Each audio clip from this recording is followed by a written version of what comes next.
Elnara Hanım'ın şerefler gürültülü alkış gelsin bir daha. Beni elə sənətkarla karşı karşıya koyup ki toy sahibi, gelindi bu meydan bu şeytan. Oxumaqdan sonra ben de oxuyayım. Sen öyle bu okuyandan sonra versen Allah.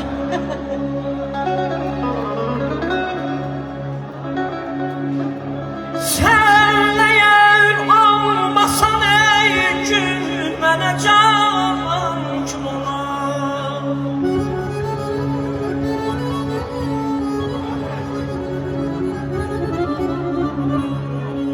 Sen eğer olmasan ey gün mənə can kim olar?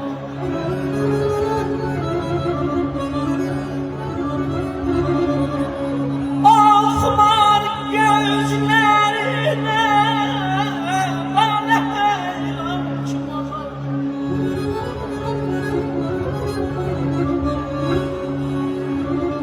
Sevilenler senimin gözlerinin hatırına.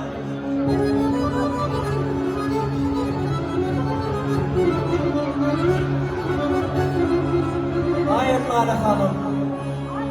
Sevilenler senimin gözlerinin hatırına.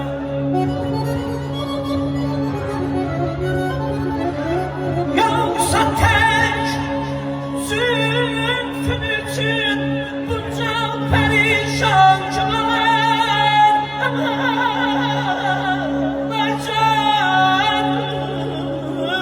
Maşallah.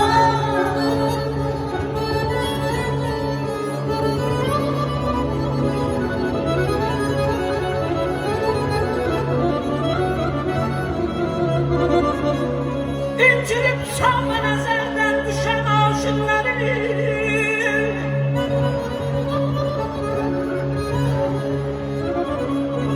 İncilip çalma nazardan düşen aşıkları.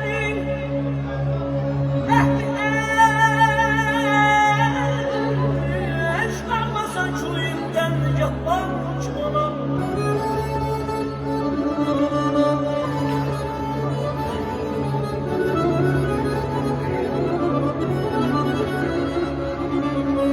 İncinip sağ